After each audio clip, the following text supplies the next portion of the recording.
Tout d'abord, je remercie le bureau de l'STGO de m'avoir invité aujourd'hui pour parler d'un sujet fréquemment discuté avec les biologistes, morula au blastocyste cycle frais ou cycle congelé. En effet, la sélection de l'embryon est une des étapes clés du succès de la FIV.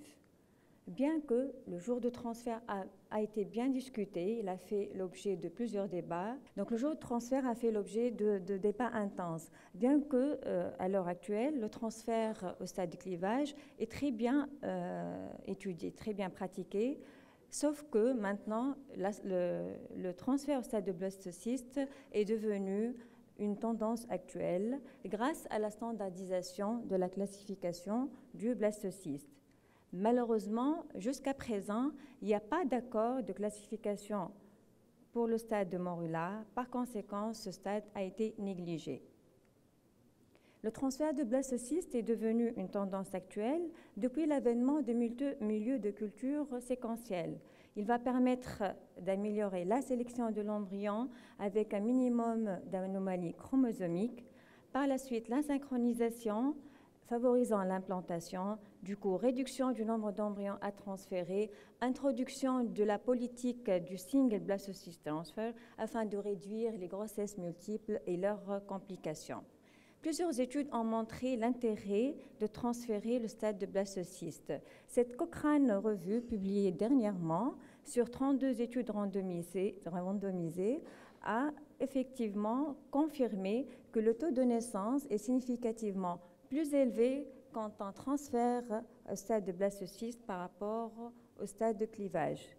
Or, ces données ont été il y a des études contradictoires qui ont été publiées, telles que cette étude randomisée sur à peu près 200 patientes qui n'a pas trouvé un avantage quand on transfère le blastocyste par rapport au clivage.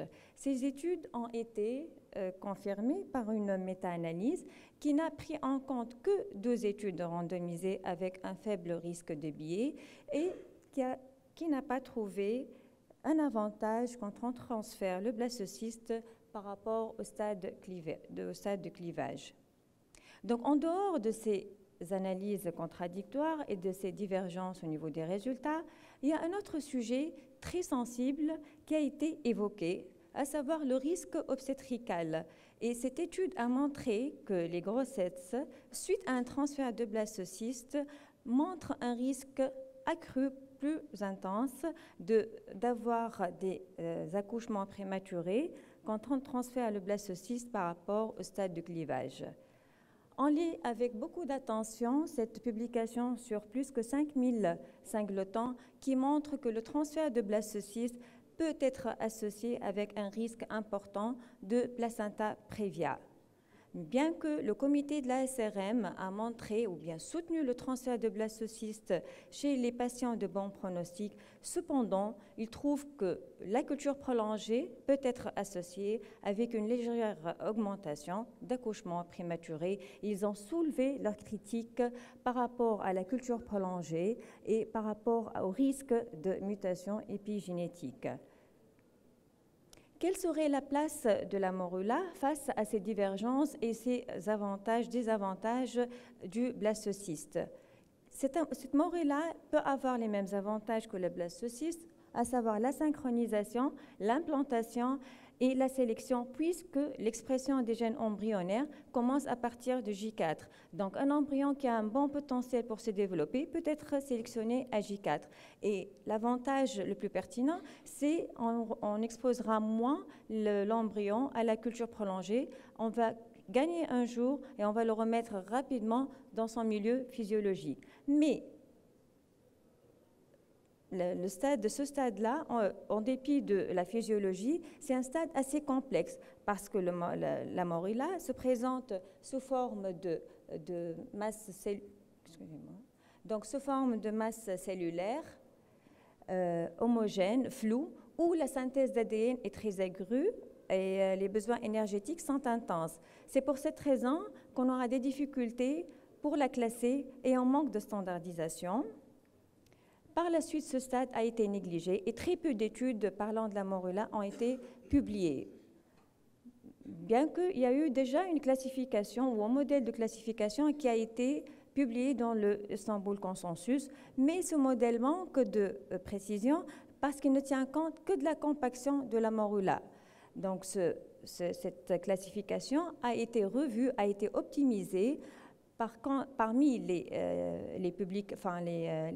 propositions de classification, c'est celle d'une équipe taïwanaise qui a pris en considération non seulement le stade de compaction, mais aussi l'apparition de la cavité. Donc, classant de grade 1 jusqu'à 5 les morulas. Grade 1, c'est le meilleur stade avec compaction à 100%, et le grade 2, de moins en moins compacté, entre 50 et 100, et grade 3, moins de 50%. Et puis, dans le grade 1, ils ont rajouté apparition, oui ou non, de la cavité. Donc, rendant le grade 1 le meilleur grade avec morula avec apparition de la cavité, et grade B, morula juste compacté sans cavité.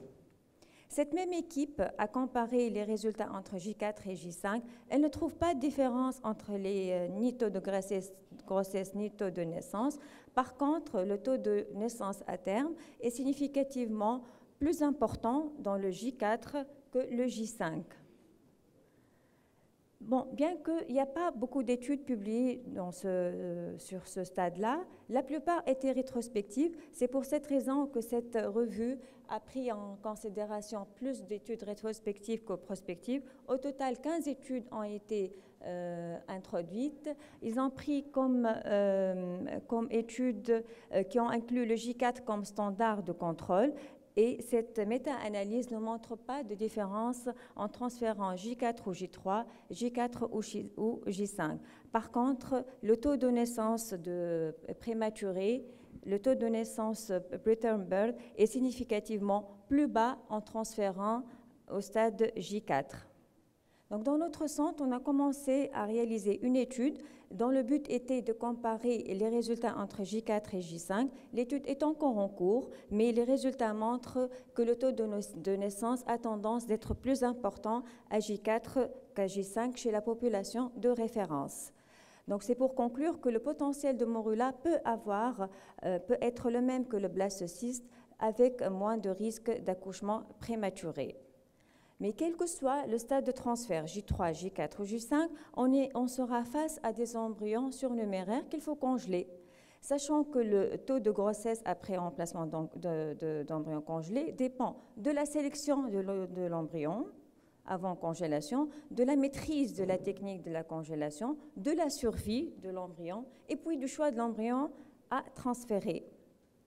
La plupart des techniques se sont intéressées aux J3 et J5, comme la méta-analyse apparue en 2017, qui montre que la technique par vitrification des stades de blastocyste sera beaucoup mieux. Les résultats sont meilleurs par rapport à la congélation lente au 5e jour. Malheureusement, cette technique a des limites, surtout quand le blastocelle du blastocyste est très expansé. Elle est négativement corrélée au pourcentage de l'expansion du blastocyste. Et Van der Zman a montré que les taux de naissance sont plus bas quand le blastocelle est très expansé. Parmi les solutions qu'on peut proposer, pourquoi ne pas vitrifier des morulas dans ce cas? D'ailleurs, depuis 2004 ou même avant, il y a des études qui ont montré des résultats qui sont satisfaisants et qui ont soutenu la technique de congélation de morula grâce à des pourcentages qui sont assez importants en taux de naissance aux alentours de 50%. Et ce taux de naissance est significativement plus important chez les morulas qui présentent une cavité. Et dernièrement, une étude sur 3000 patientes prenant en compte les embryons congelés et décongelés à J4, en les comparant aux règles J5, J6 et J3, ne montre pas de différence entre J5 et J6. Par contre, il y a une différence entre le J3. Parmi les questions qu'on se pose, quand on congèle une morula, est-ce qu'il vaut mieux la décongeler J4 et la transférer à J4, ou bien la décongeler à J4 et la transférer le lendemain? Eh bien, c'est une étude qui a montré que le taux de grossesse est significativement plus important quand on transfère un blastocyste issu d'une morula décongelée la veille. Donc, nous, au sein de notre équipe, on a commencé une étude qui est encore en cours.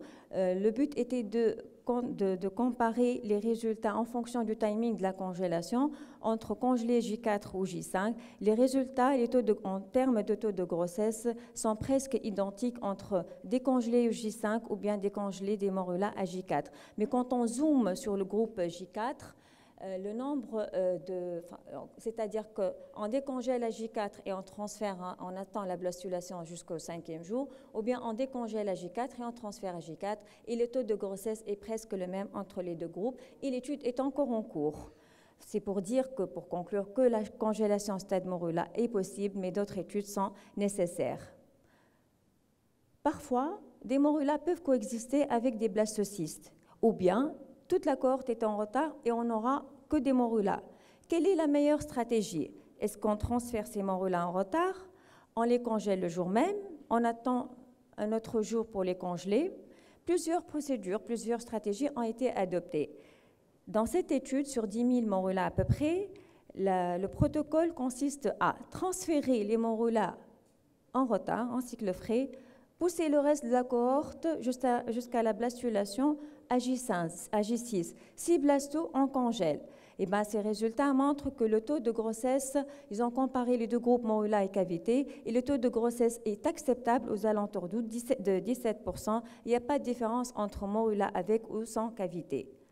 Par contre, le taux de blastulation est plus important quand on transfère une morula avec cavité. Et quand on compare les résultats en termes de remplacement d'embryons congelés, le taux reste acceptable et comparable entre les deux groupes. Si on fait un petit calcul mathématique entre ce tableau-là de blastulation et taux de grossesse, donc, on peut dire qu'il y a même pas, on peut conclure que même pas 3% des morulas peuvent donner une grossesse contre 8% des morulas avec cavité. Cette même étude a utilisé à peu près le même protocole, mais les résultats sont différents en partie. Quand ils transfèrent des morulas en stade à J5, quand le morula est en retard, le taux de naissance est très faible, il n'atteint même pas 2%. Mais quand il vitrifie les morulas, le lendemain, quand ils deviennent des blastocystes, le taux de naissance est significativement plus élevé et ils peuvent atteindre les 20% de taux de naissance. C'est pour dire que la culture de morula jusqu'au 6e jour, puis vitrification du blastocyste, peut améliorer le taux de naissance après remplacement d'embryons congelés. Et puis, une autre alternative, une autre étude qui congèle les morulas, tous les morulas en retard, ils ne font pas de transfert. Décongélation la veille, 6 blastocystes, transfert. Donc, ils ont comparé les taux de formation de blastocystes et les taux de naissance. Ils ont trouvé que 66% de taux de formation de blastocystes issus de morulas congelés et décongelés la veille. Ils arrivent à avoir un taux de naissance à 22%. Pour récapituler, donc quand on a une cohorte en retard au 5e jour, on peut toujours transférer ces morulas en retard avec un taux de naissance acceptable. Pour les morulas surnuméraires, on a deux choix. Soit on pousse la culture jusqu'au 6e jour, si blastocystes on va vitrifier, décongélation le jour du remplacement d'embryon congelé, et si le blastocyste est survivant, on le transfère. Deuxième volet, on vitrifie la morula au 5e jour. On décongèle la veille du REC, c'est-à-dire 4e jour. On surveille.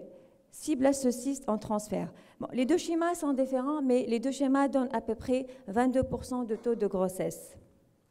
Et puis, pour conclure, bien que le transfert de blastocystes nous donne un taux élevé de naissance, avec plus de risque d'accouchement prématuré, et malgré la difficulté de classification, le transfert de morula peut être un choix alternatif, bien que moins préférable, mais moins de risque d'accouchement prématuré. Et au lieu de perdre l'avantage du blastocyste et l'avantage des taux de naissance élevés à cause du risque d'accouchement prématuré, il faut penser à standardiser les conditions de culture comme CO2, température, pH, etc. C'est toujours possible de congeler les morulas, mais les remplacer et les décongeler J4, remplacer J4 ou J5, c'est à discuter. Et finalement, pour les morulas en retard, ils ont toujours leur chance, mais après transfert, est-ce qu'on congèle les morulas en retard ou bien on attend la blastulation? Ça, c'est un sujet à discuter. Mais finalement, il faut des études prospectives plus larges de comparaison entre morula et blastocystes afin de mieux orienter le clinicien vers la meilleure stratégie de transfert. Et merci pour votre attention.